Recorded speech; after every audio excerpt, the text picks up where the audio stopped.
Hey,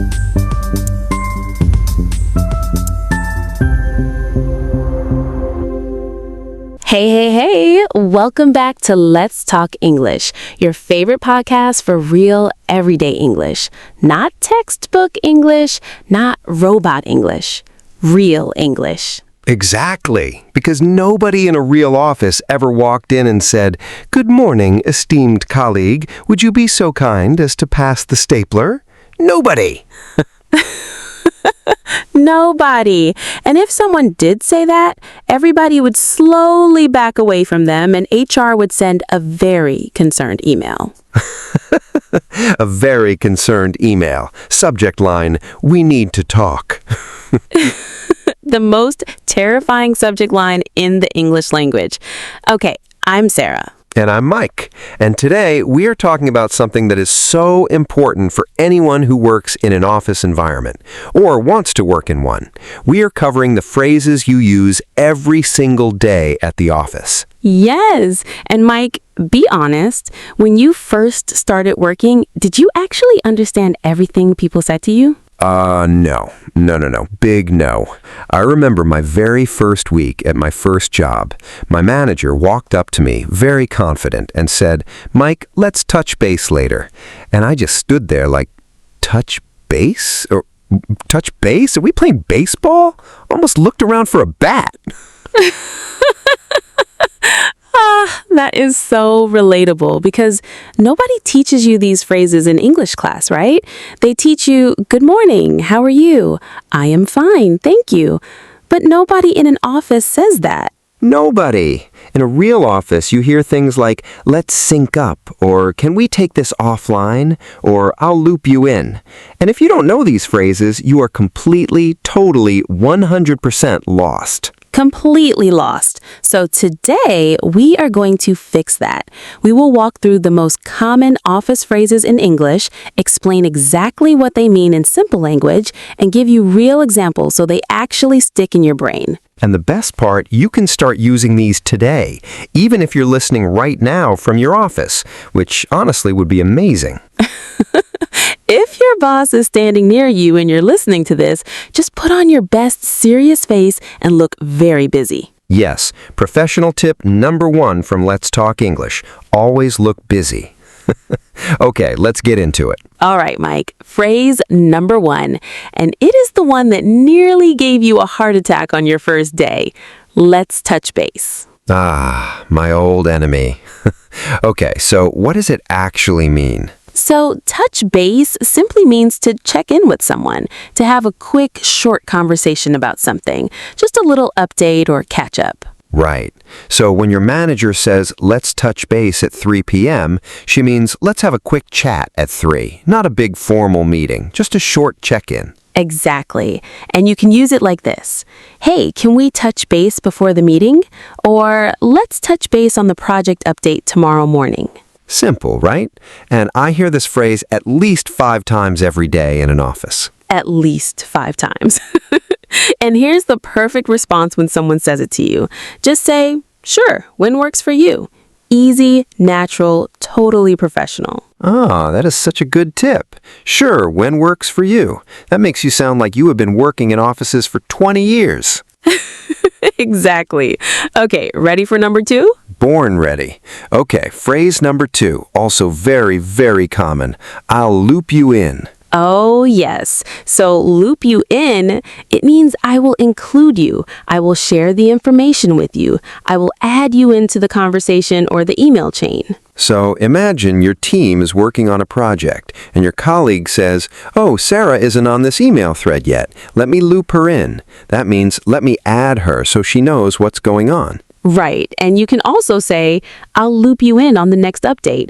Or, "Can you loop Mike in? He needs to know about this decision." I love this phrase because it makes you sound very organized, very on top of things. Even if you have absolutely no idea what is going on.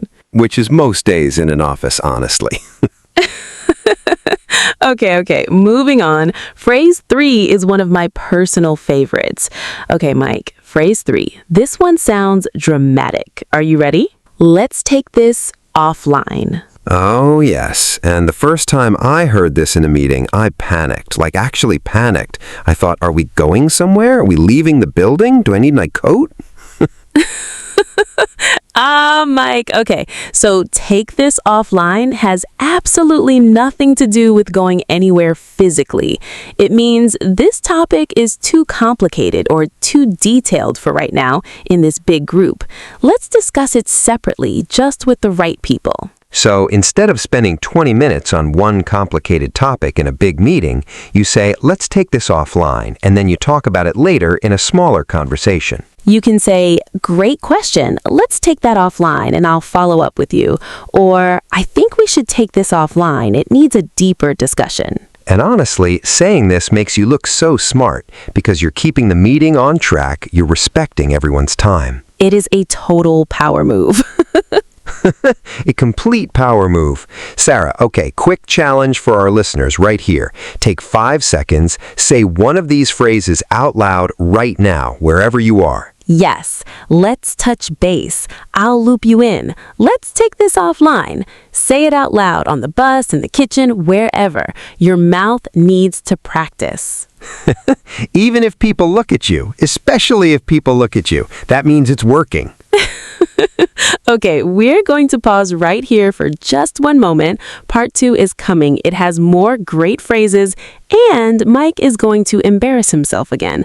Don't go anywhere. I should really stop agreeing to do this podcast. You love it. Back in a moment. And we are back. Welcome to part 2. I'm Mike. And I'm Sarah. And Mike, phrase 4. Tell him what happened. Okay, so phrase 4 is I'll circle back. And I have to confess something about this one. So I knew this phrase meant I'll come back to this later, right? That's what it means. But one time in front of my whole team, I said, don't worry, I will circles back on that. Circles, plural, with an S. Circles back, Mike? And the whole room just stared at me, complete silence. And I slowly realized, and my face went so red. Okay, so for everyone listening, the correct phrase is circle back. No S. I will circle back. We will circle back. I will circle back to you by Friday. Lesson officially learned. And it simply means I will return to this topic later. I will follow up. So let me circle back on this after I check with the team. Or I don't have the answer right now, but I'll circle back by end of day. Perfect. So useful, especially when you need more time before you can answer someone. Okay, phrase 5, on my radar. Sarah, this one is yours. Yes. So if something is on your radar, it means you are aware of it. You know about it. You haven't forgotten. Like your manager asks, is the deadline on your radar? And you say, yes, absolutely. It's on my radar. That means, yes, I know, I'm watching it. You can also say, I'll keep that on my radar, meaning I will pay attention to this. It is not forgotten. Exactly. So much more natural than just saying, okay, I know, right? Way more natural. Okay, last phrase of the day, and this one sounds a little advanced, but is so satisfying to use. Move the needle. Ooh, okay. The needle here is like the needle on a dial or a measuring instrument. And to move the needle means to make real, noticeable progress, to make a real difference, not just small changes. So in an office, you might hear, we need ideas that will actually move the needle on our sales, meaning we need ideas that create real impact, not just tiny improvements. Or the new strategy is starting to move the needle, meaning it is working. We are seeing real results. I love that phrase, move the needle. It sounds so confident. Right? Okay, super speedy recap because we covered a lot today. Mike, go. Okay.